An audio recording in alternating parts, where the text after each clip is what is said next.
আসসালামু আলাইকুম। প্রিয় শিক্ষার্থীবৃন্দ, সবাইকে শারদীয় শুভেচ্ছা। আশা করছি আল্লাহর রহমতে সবাই সুস্থ আছো।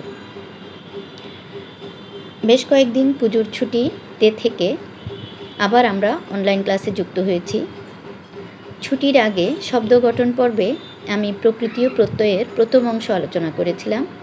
আজ প্রকৃতি ও প্রত্যয়ের শেষ অংশ আলোচনা করে বাংলা শব্দ গঠন শেষ করব। গত ক্লাসে ধাতু, প্রকৃতি ও প্রত্যয়ের সংজ্ঞা, প্রত্যয়ের প্রয়োজনীয়তা এবং প্রকৃতি ও প্রত্যয়ের শ্রেণীবিভাগ সম্পর্কে বলেছিলাম। আজ প্রকৃতি ও প্রত্যয়ের পার্থক্য, স্বরগত পরিবর্তন এবং প্রত্যয় যুগে শব্দ গঠন সম্পর্কে বলবো। আমরা জানি প্রকৃতি ও প্রত্যয়ের মধ্যে যেমন সাদৃশ্য আছে, তেমনি বেশ কিছু বৈসাদৃশ্য রয়েছে। যেমন প্রকৃতি হচ্ছে ক্রিয়া ও শব্দের মূল অংশ, যাকে আর ভেঙে ছোট করা যায় না। যেমন কর, খেল, হাত ইত্যাদি। অপরদিকে প্রত্যয় হলো প্রকৃতির সঙ্গে যুক্ত বর্ণ বা বর্ণগুচ্ছ, যেমন অন্ত, অনা ইত্যাদি। প্রকৃতির নিজস্ব অর্থ আছে, কিন্তু প্রত্যয়ের নিজস্ব কোনো অর্থ নেই। প্রকৃতির অবস্থান প্রত্যয়ের পূর্বে, কিন্তু প্রত্যয়ের অবস্থান প্রকৃতির পরে। অর্থাৎ প্রকৃতি প্রত্যয়ের আগে বসে, কিন্তু প্রত্যয় বসে প্রকৃতির পরে। প্রত্যয় যুক্ত হলে ধাতু বা শব্দের মধ্যে কোনো কোনো ক্ষেত্রে স্বরগত কিছু পরিবর্তন ঘটে। গুণ, বৃদ্ধি ও সম্প্রসারণ, এই তিনভাবে প্রত্যয়ের স্বরগত পরিবর্তন হয়। একসাথে এই তিন রকম পরিবর্তন অপশ্রুতি নামে পরিচিত। কৃদন্ত পদ বা কৃৎপ্রত্যয়যুক্ত পদ গঠনে আদিস্বর বা প্রথম স্বরের যদি পরিবর্তন হয়, তাকে গুণ বলে। এখানে হ্রস্বই দীর্ঘই স্থানে এ হয়। যেমন চিন ধাতুর সাথে সরেয়া প্রত্যয় যুক্ত হয়ে চেনা কৃদন্ত পদটি হয়েছে। আবার হ্রস্ব দীর্ঘ এর জায়গায় ও হয়। যেমন ধু ধাতুর সাথে সরেয়া প্রত্যয় যুক্ত হয়ে ধোয়া কৃদন্ত পদটি হয়েছে। একই রকমভাবে রি এর জায়গায় অর হয়। যেমন ক্রি ধাতুর সাথে ত্রি বা তা প্রত্যয় যুক্ত হয়ে কর্তা কৃদন্ত শব্দটি হয়েছে। তাহলে আমরা বলতে পারি হ্রস্বই দীর্ঘস্থলে এ, হ্রস্ব দীর্ঘস্থলে ও এবং রি এর জায়গায় অর হওয়াকে গুণ বলে। বৃদ্ধি, কৃদন্ত বা তদ্ধিতান্ত পদ গঠনে যদি নতুন স্বরের আগমন হয়, তাকে বৃদ্ধি বলে। এখানে স্বরেয় স্থানে সরেয়া হয়। যেমন পচ ধাতুর সাথে অক বা সংস্কৃত নক প্রত্যয় যুক্ত হয়ে পাচক হয়েছে। হ্রস্বই দীর্ঘ স্থানে ওই হয়। যেমন শিশু শব্দের সাথে স্বরেয় প্রত্যয় যুক্ত হয়ে শৈশব হয়েছে। হ্রস্ব দীর্ঘ স্থানে ঔ হয়। যুব শব্দের সাথে অন প্রত্যয় যুক্ত হয়ে যৌবন। রি স্থানে আর হয়। শ্রী ধাতুর সাথে অক প্রত্যয় যুক্ত হয়ে স্মারক হয়েছে।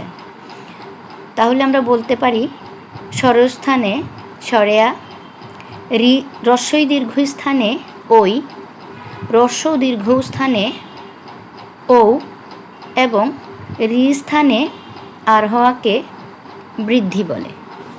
সম্প্রসারণ, বয়ের জায়গায় হ্রস্বও হয়। বচ ধাতুর সাথে ত প্রত্যয় যুক্ত হয়ে উক্ত। অন্তস্থ জ স্থানে হ্রস্বই হয়। যজ ধাতুর সাথে তি প্রত্যয় যুক্ত হয়ে ইষ্টি। ববিন্দু র স্থানে রি হয়। গ্রহ ধাতুর সাথে ত প্রত্যয় যুক্ত হয়ে গৃহীত। তাহলে বলা যায় প্রত্যয় যুক্ত হলে ধাতু বা শব্দের মধ্যে গুণ, বৃদ্ধি ও সম্প্রসারণ এই তিনভাবে প্রত্যয়ের স্বরগত পরিবর্তন হতে পারে। বাংলা ভাষায় সংস্কৃত ভাষার এমন অনেক শব্দ আছে যেগুলো গঠিত হয়েছে সংস্কৃত প্রত্যয় যুগে। এই সংস্কৃত প্রত্যয়গুলো অনেক ক্ষেত্রে বাংলায় পরিবর্তিত রূপ পেয়েছে, যাকে সমার্থক প্রত্যয়ও বলা যায়। এখন আমি এরূপ কিছু সংস্কৃত প্রত্যয়ের বাংলা রূপ নিয়ে আলোচনা করব।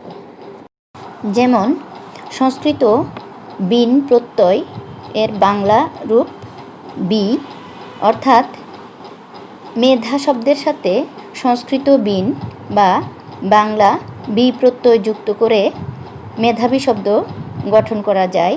এখানে সংস্কৃত বিন বা বি, বাংলা বি দুটোই ব্যবহার করা যাবে, দুটোই শুদ্ধ।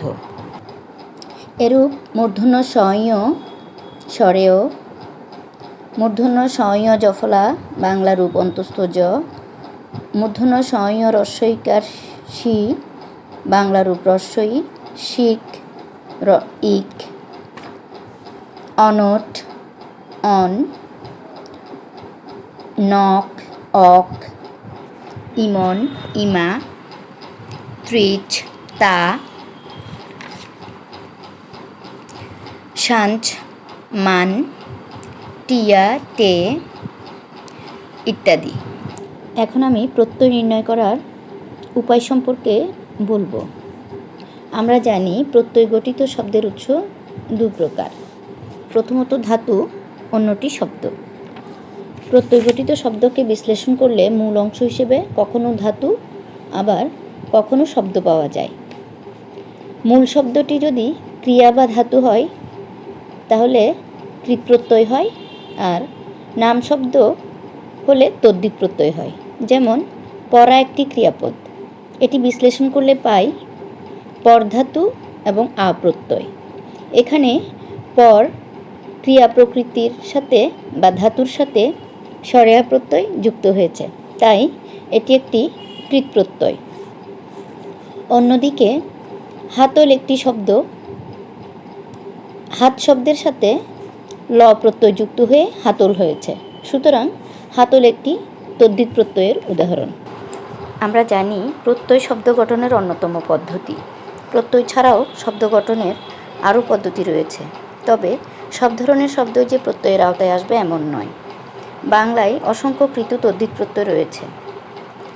বাংলা কৃৎ প্রত্যয় যুগে শব্দ গঠনের কয়েকটি নিয়ম এখন আমি বলবো। যেমন স্বরেয় প্রত্যয়, এটি একটি লুপ্ত প্রত্যয়, কেবল ভাববাচ্যে স্বরেয় প্রত্যয় যুক্ত হয়। ধাতুর পরে এই প্রত্যয় যোগে ক্রিয়াবাচক বিশেষ্যপদ গঠিত হয়। স্বরেয় প্রত্যয়ের উচ্চারণ এখন নেই, যেমন চল ধাতুর সাথে স্বরেয় প্রত্যয় যুক্ত হয়ে চল ক্রিয়াবাচক বিশেষ্য শব্দটি গঠিত হয়েছে। এরকম আরও আছে, ঝুল ধাতুর সাথে স্বরেয় প্রত্যয় যোগে ঝুল, দুল ধাতুর সাথে স্বরেয় প্রত্যয় যোগে দুল, ছুট ধাতুর সাথে স্বরেয় প্রত্যয় যোগে ছুট ইত্যাদি বিশেষ্যপদ গঠিত হয়।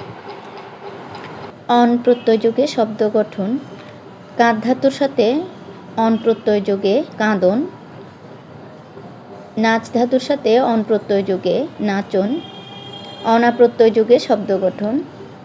এই প্রত্যয়টি অন প্রত্যয়েরই প্রসারিত রূপ। অন যোগ স্বরেয়া অনা।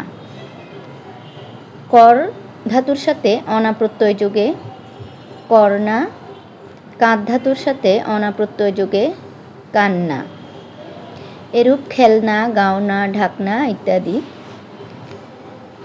অন্ত বা অন্তি প্রত্যয় যোগে শব্দ গঠন, ঊর্ধাতুর সাথে অন্ত প্রত্যয় যোগে উড়ন্ত, ঘুম ধাতুর সাথে অন্ত প্রত্যয় যোগে ঘুমন্ত। এরূপ চলন্ত, ছুটন্ত, ঝুলন্ত ইত্যাদি।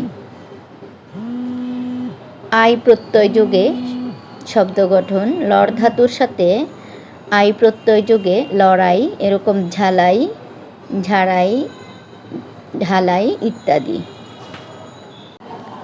ইয়া বা ইয়ে প্রত্যয় যোগে গা ধাতুর সাথে ইয়ে প্রত্যয় যোগে গাইয়ে, মর ধাতুর সাথে ইয়া প্রত্যয় যোগে মরিয়া, এরূপ ধরিয়া, বলিয়ে, খাইয়ে ইত্যাদি। উক প্রত্যয় যোগে মিষ ধাতুর সাথে উক প্রত্যয় যোগে মিশুক, এরূপ ভাবুক, লাজুক ইত্যাদি। উয়া বা ও প্রত্যয় যোগে খা ধাতুর সাথে উয়া প্রত্যয় যোগে খাউয়া, পর ধাতুর সাথে উয়া প্রত্যয় যোগে পড়ুয়া, এরূপ পরো, উরু ইত্যাদি। এছাড়া আরও অনেক বাংলাকৃত প্রত্যয় রয়েছে।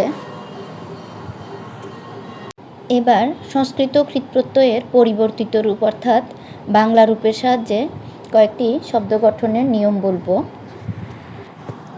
যেমন অক প্রত্যয় যোগে ক্ষিপ ধাতুর সাথে অক প্রত্যয় যোগে ক্ষেপক, গৈ ধাতুর সাথে অক প্রত্যয় যোগে গায়ক, এরূপ পাঠক, পাচক, বাহক, সেবক ইত্যাদি।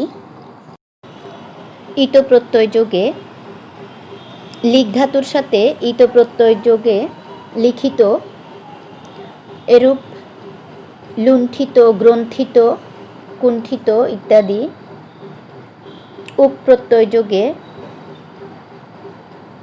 ভূ ধাতুর সাথে উক প্রত্যয় যোগে ভাবুক, চল ধাতুর সাথে উক প্রত্যয় যোগে চলুক ইত্যাদি।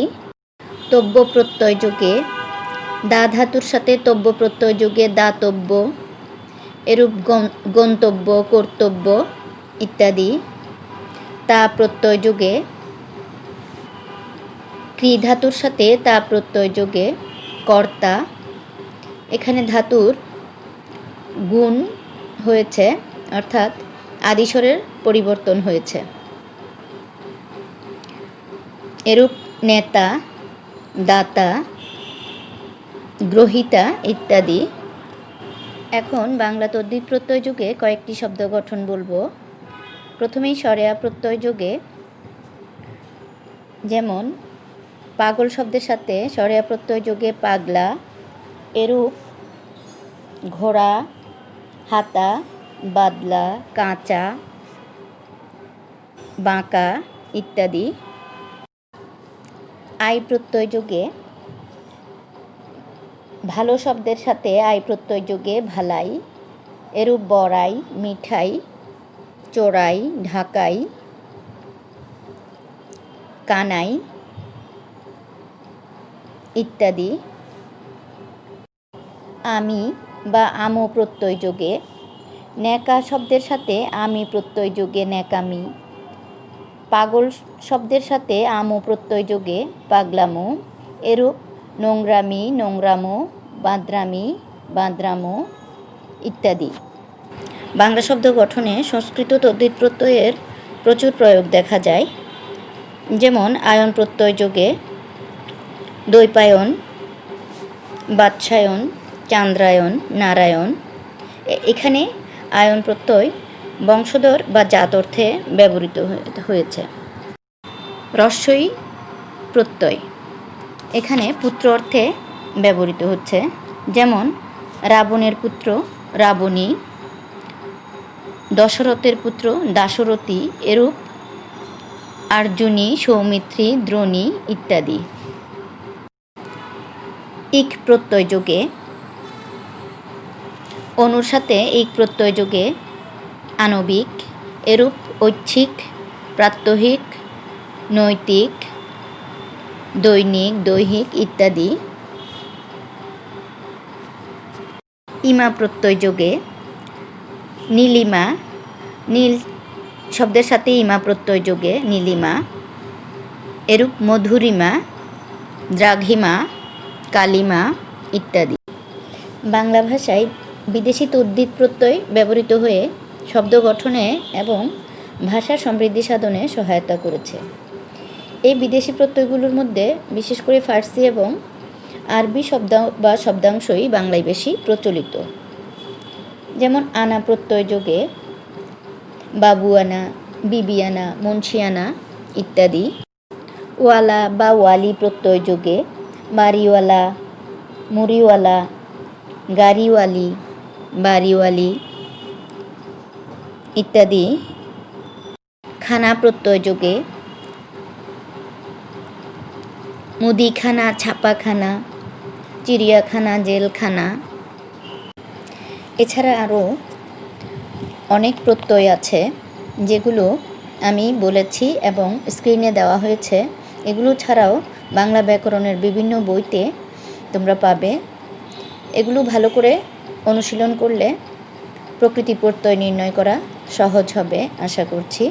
আজ আমি প্রকৃতি প্রত্যয়ের শেষাংশ আলোচনা করে বাংলা শব্দ গঠন পর্ব শেষ করলাম। আগামী ক্লাসে নতুন কোনো বিষয় নিয়ে আলোচনা করব। আজকের মতো বিদায় নিচ্ছি। সবাই সুস্থ থেকো, ভালো থেকো। আল্লাহ হাফেজ।